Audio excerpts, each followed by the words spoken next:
Have you ever tasted this food before? It's rice and beans, which we also call wakye.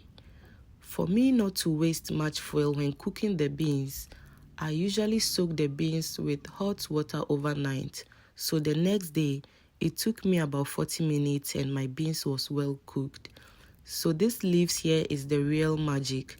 It has a lot of health benefits, and that's what gives our rice and beans that reddish color. You can decide to cook it together with the beans. Either way, you will still achieve the same result. So after it was well cooked, I removed it from the water, washed my rice and poured it inside the water.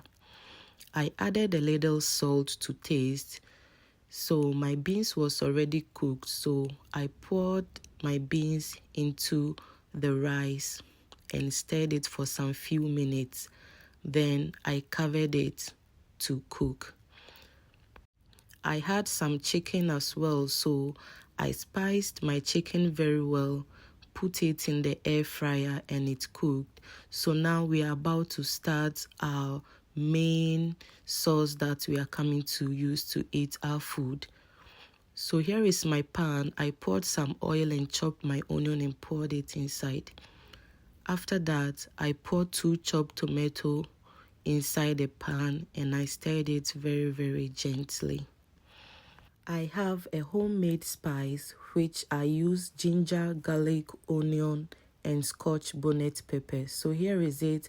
I poured it into my mixture and continued stirring it. This gives the food a very nice flavor. So here is my bay leaves and my sankofa seasoning. At this point, you can use any seasoning at all that gives you joy. So I have this Gino curry that I remembered, so I added some to it to give it a very nice flavor. You need to lower the fire at this point so that the under of your stew doesn't burn. So this is my Maggi seasoning, which I poured some inside my stew to give it a nice taste. So you can see our stew is nearly done.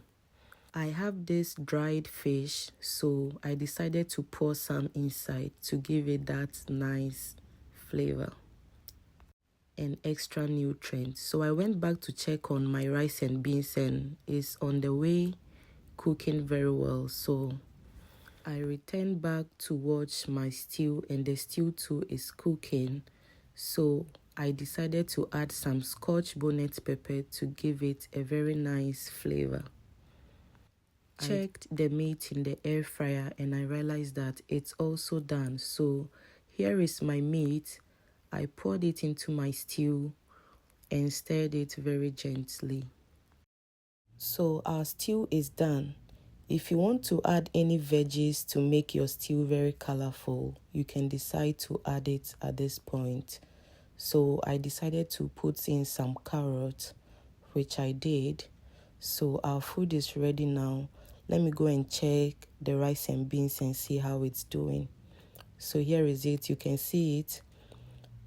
At this point, you need to lower the fire very well. So I usually use aluminum foil to cover it, and this makes the steam to evenly cook the rice without you using much fire, which could eventually burn your food. So at this point, our food is ready and I served it. I hope you enjoyed watching this video and you've learned something great today.